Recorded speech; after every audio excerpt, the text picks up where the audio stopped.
unexplored jungle ahead, prospectors are already smashing their way in.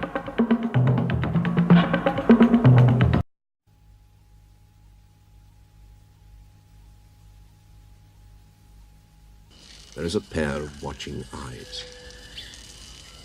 The eyes of the most primitive of men. They may stay for years. The watchers are... These are the bearers of civilization to the unknown Indian, like our Kriya. They're not anthropologists, they're not trained or educated.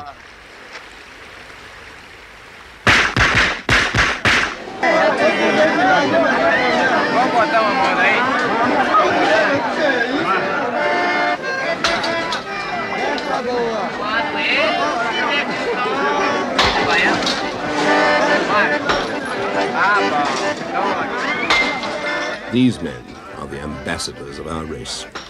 This is the face we show the Indian.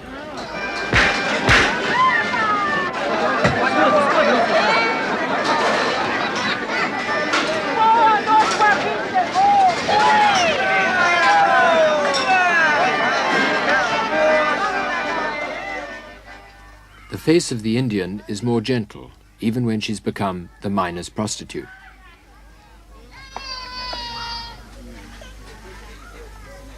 They're permissive and innocent. Their tribe was as wild as the unknown Kriya until Orlando and Claudio won their friendship 3 years ago.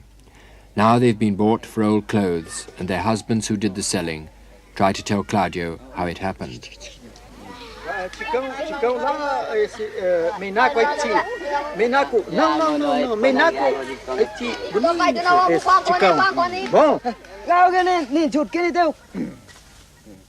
We thought we could give them a few more years of peace alone in the jungle. But the prospectors got here first. And this is the pattern of the future. They will lust for the products of civilization and hate them at the same time.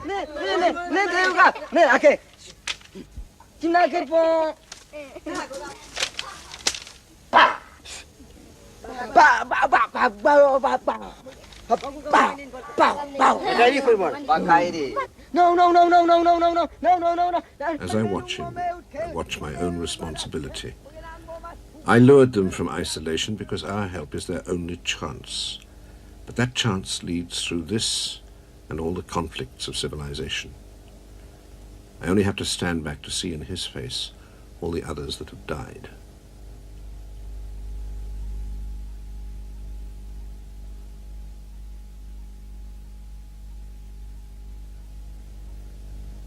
Indians have no resistance to our diseases, and though we succeeded in wiping out TB in this tribe, how can we speak of success when it demands this price?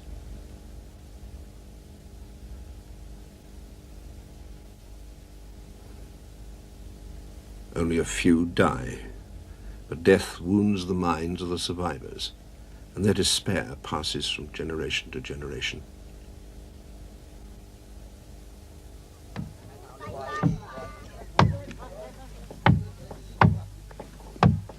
Their legends rise from this land. Their spirits live under this river. So to move them away from the prospectors is to risk their beliefs and the society built upon those beliefs.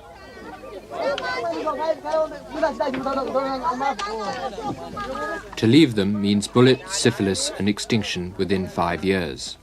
So Claudio is moving the tribe down the chain deeper into the jungle to his Indian reserve. There they will merge gradually into our modern life through a period of inevitable shock and unhappiness. Alternatives do not exist. Within 30 years, factories will stand on this river.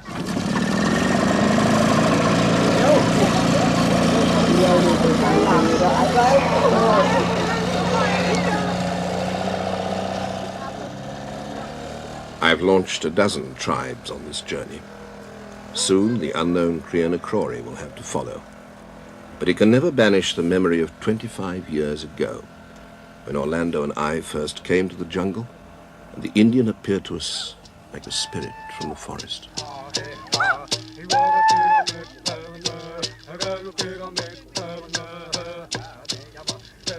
In the Indian, it was the forest that danced, and the wilderness that seemed free.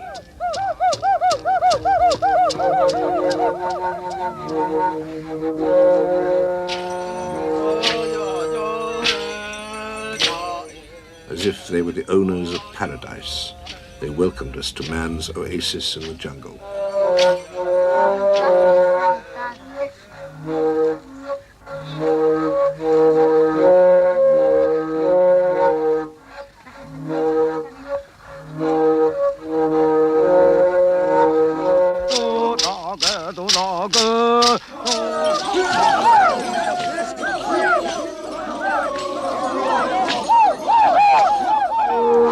Music rises from the secret places of a people's soul.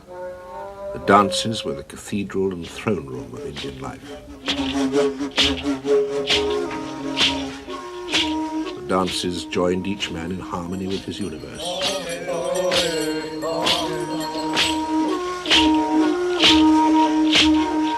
They expressed his joy in the forests and rivers. They were his links with the spirits and the dead.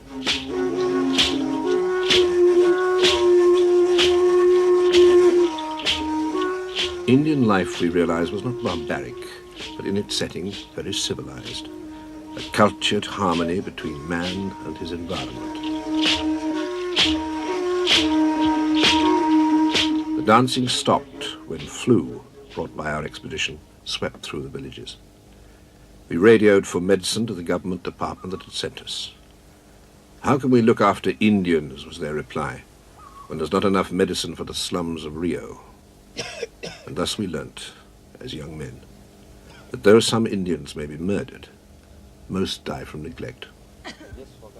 So we bought medicine from our salaries and organized our men into medical teams. But at the end there were 9 graves, including the chief. And Indians also believe that most disease comes from magic. The witch doctor was accused of causing the epidemic, and completely passive in his fatalism, he lay for several days in his hammock. He just waited until they came for him in a night of full moon. They clubbed him to death in the village square, close to the eagle's cage.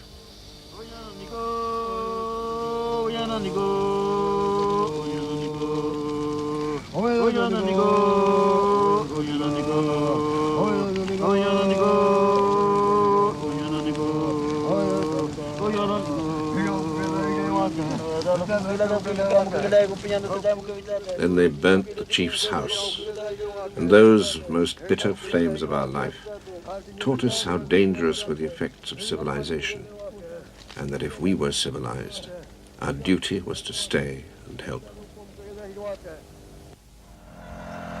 20 years later, that help has rescued the tribe from the prospectors. They arrive deep in the jungle at the Shingu Reserve.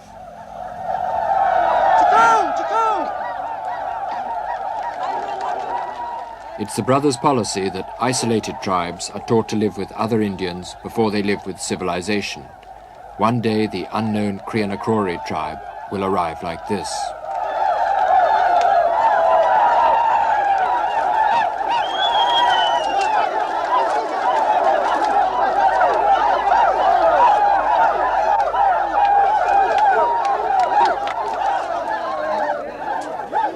In 1961, the tribes in the reserve massacred half the arriving tribe.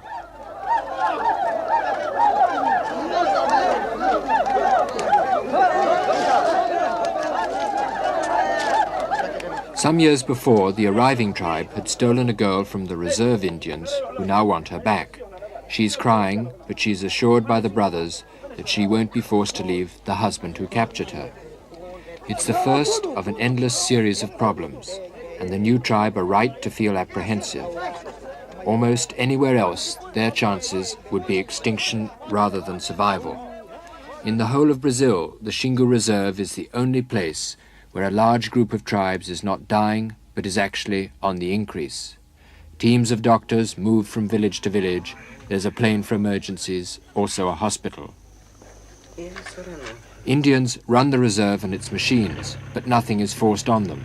They're only taught what they want and when they ask for it. Fábio brincava calçada e logo se... They ask for our tools and techniques, but the old culture remains the unchallenged core of their society. What the brothers offer is a period of adjustment before the full shock of the modern world, and so invading prospectors are thrown out. Mas eles estão ainda em estado de briga. E a sorte dos senhores também foi entrar à direita aqui no Rio Culuene, porque se o senhor continua em linha reta, ia cair na mão dos Juruna, que também não iam perdoar. But for the Indian, there is no punishment, no police, and no law beyond persuasion. Esse culado é muito feio. Olha a cara do culado. Que vai lá buscar doença para vir morrer criança aqui. Vai lá buscar doença e depois começa a morrer criança, que agora não tem criança a morrer.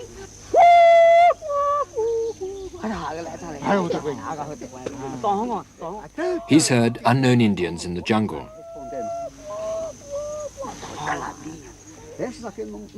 They're offering to capture them, but Claudio says he must do it. It's the start and foundation of his whole policy. Correlação cachimbo! Correlação cachimbo! Estamos na escuta! Alô, Orlando, entendi tudo. Quanto ao cachimbo, aquilo que eu falei com você. The news is that unknown Indians have attacked the jungle base of Kashimbu, and the Air Force is flying in reinforcements. The crisis began when an approaching plane wireless that the Kashimbu runway was blocked. The base's operator rushed out, saw an Indian, and fired a shot. In the scrub, 60 of the unknown Krianakrori tribe dropped their bows and fled. Later, a plane rushing in reinforcements crashed, killing 20 men. More lives to add to the English explorer whose body some years before was recovered from a Krianakrori ambush. Unknown but always in the headlines, the government decides that peace must be made with the Krianakrori.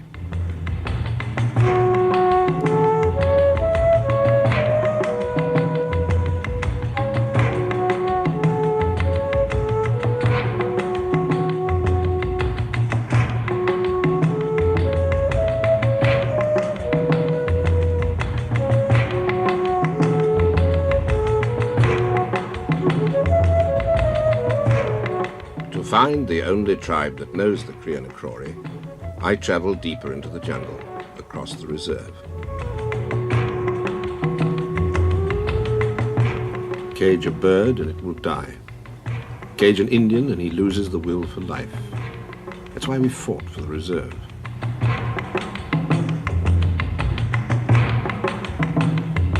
The Indian is born to hunt these animals, to move as freely as they do. This is the rhythm of his existence, and it must be preserved till he adapts to the faster rhythm of our modern life.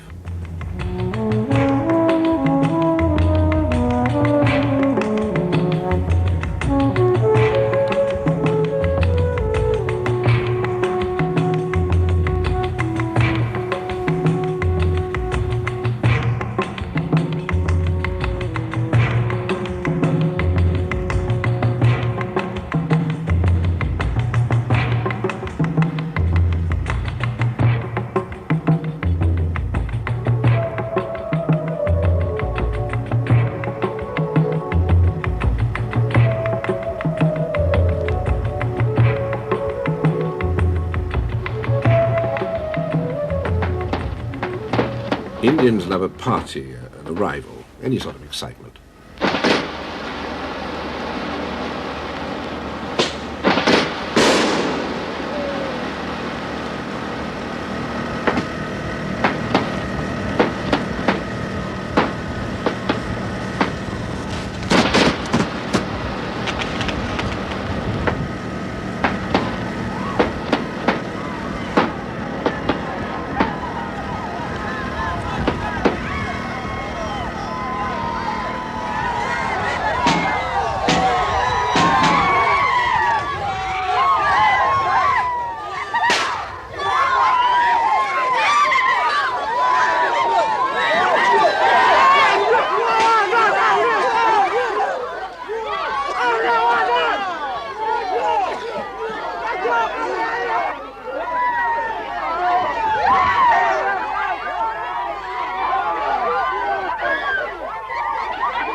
These are the age-old enemies of the Krina Krori. They're also the only people on Earth who know anything about them.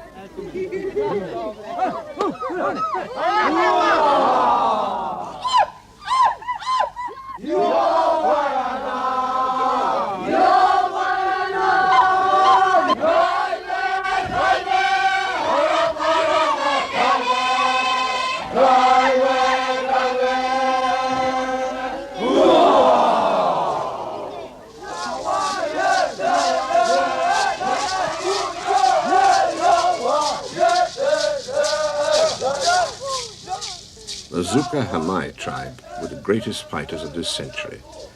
They killed scores of white men, and we took years to contact them. But though they're enemies of the Krina Krori, we think they're similar in culture, and so can teach us something about them.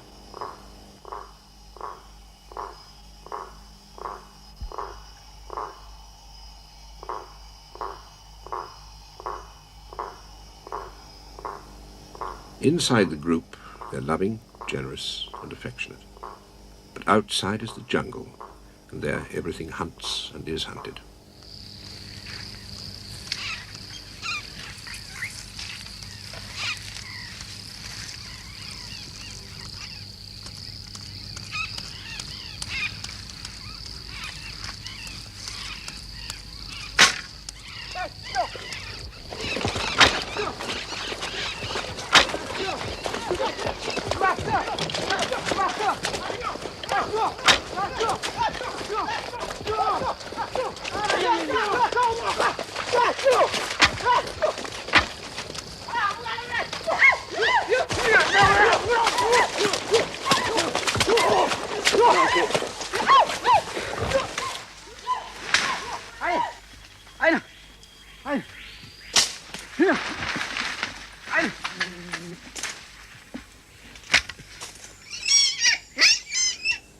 To live, the Indian must kill, and he kills daily without compassion.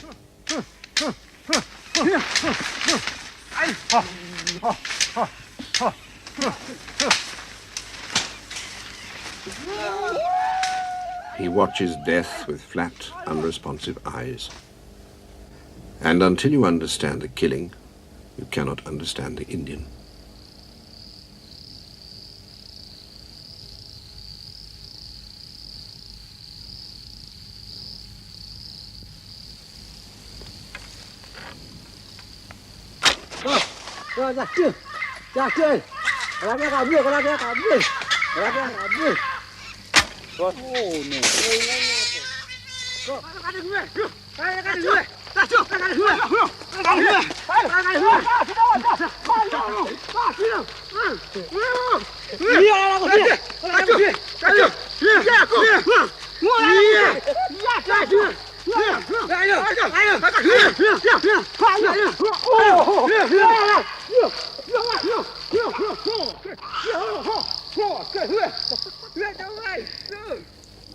Killing is the economy of the jungle.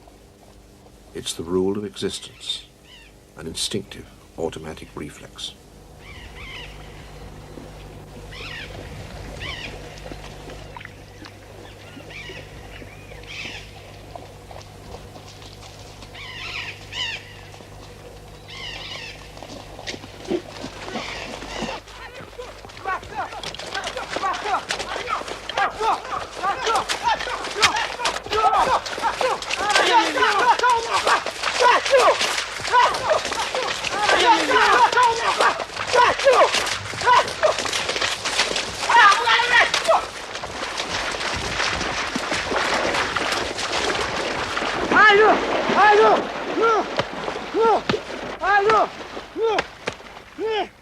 This is the barrier we must cross, a constant, unthought rain of clubs.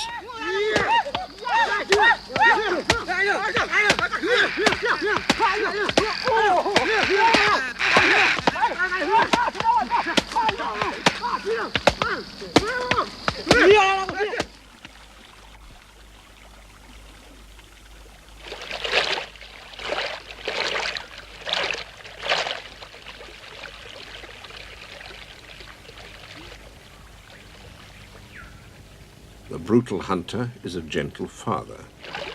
And all his social loyalties and duties are an extension of family love.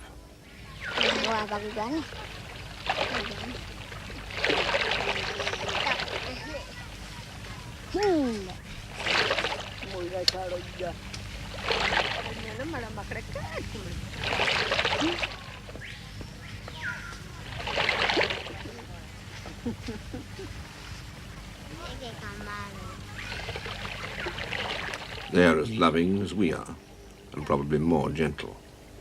There is no difference between us, except that their love extends no further than the tribe.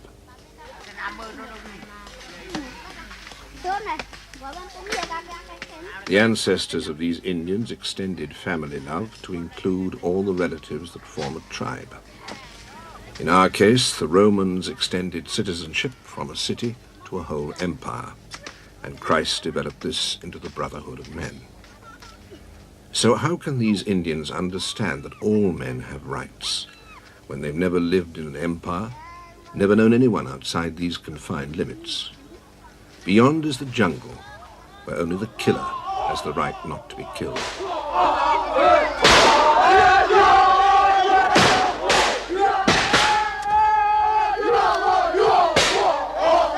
The war dance incites hate against the Cree Cree.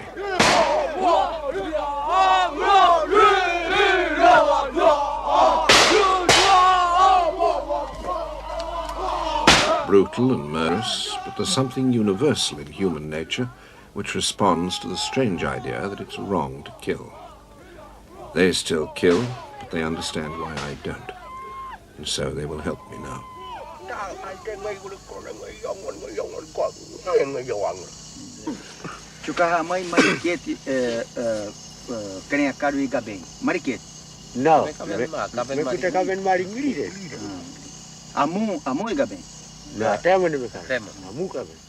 I don't know much of their language, but I gather that a distant section of their tribe has just killed some Cree Cree.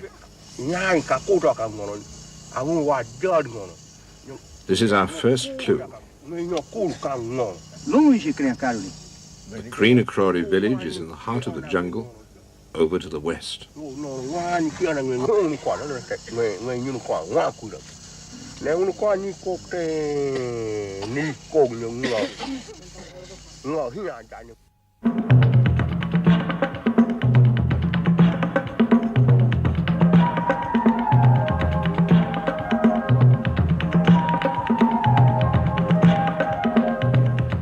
We are flying across the largest unknown jungle of Brazil, the home of the Cree Cree. We hope to give them a few more years of peace, but a road will be through soon, and already there's an airstrip by the section of the Zucahamai tribe, which recently attacked the Cree Cree.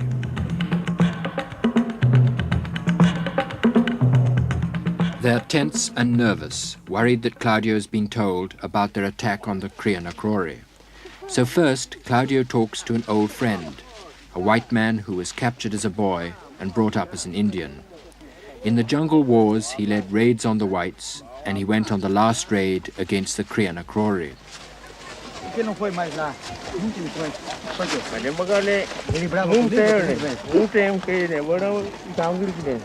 Indians are always confused in their stories of war, so Claudio often asks them to reenact their battles and attacks. He says that a Cree Cree village is like one of his tribe's jungle camps, and that if the rest can be persuaded, the attack should be acted there.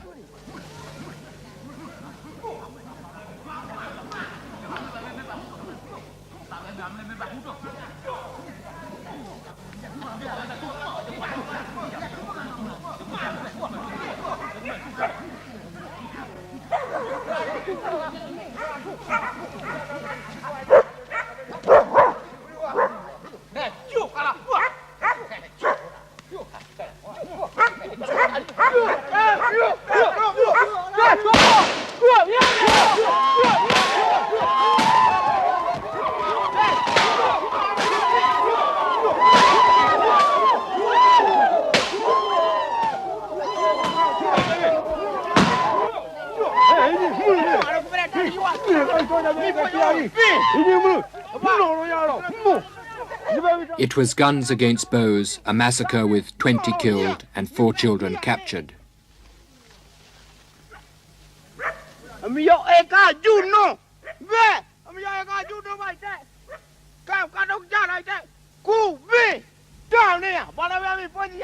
These captured items are a symbol for me of the jungle war. The necklace contains beads I gave Azuka Hamai.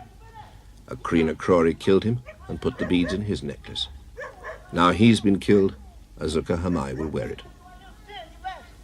I listen to accounts of meaningless slaughter. But if I cease listening, I realize that this is a world unaware that murder and cruelty can be wrong. Watch their treatment of the captured children.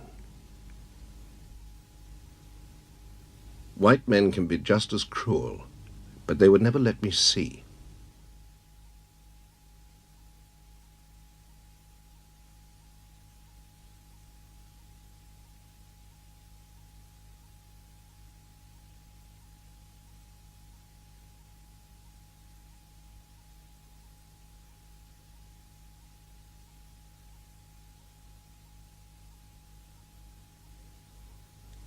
The child must go back. The fighting must stop. But the first problem is to find the village.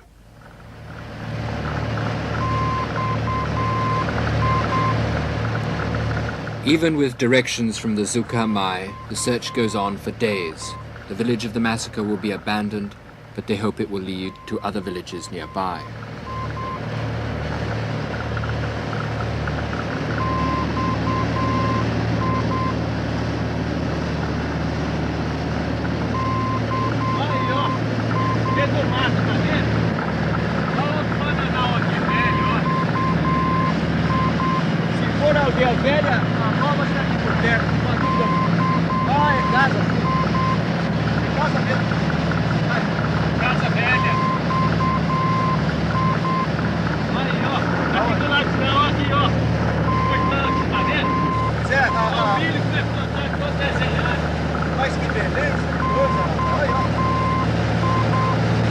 Plantação ali em forma de cruz, né? As casas devem estar um pouco mais para cima. Deve estar mais para cima. As casas aí, então. Olha que coisa bonita, rapaz. Que maravilha isso.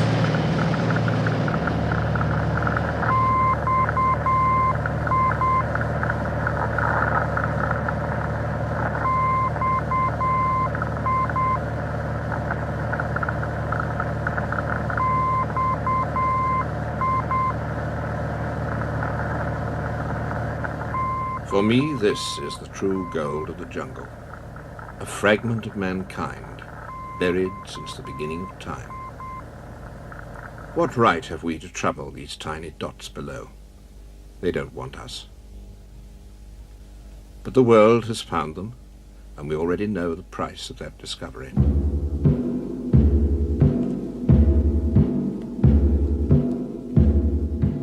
From that fate, these unknown dots must be saved. Their village is only a small one, but Claudio hopes to use it to approach the other villages, which he believes are somewhere in the surrounding jungle. First, he'll get Indians from the Xingu Reserve, then travel up the Manitsawa River, cut a trail to the next river, and build an airstrip and canoes. Finally, he will enter the village.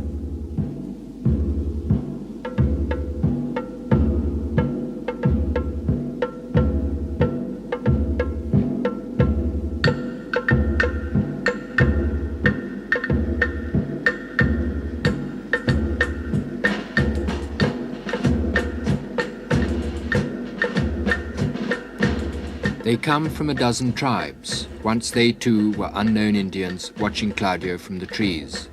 Now they wear clothes to distinguish them from a war party and will help find the Krina Crori.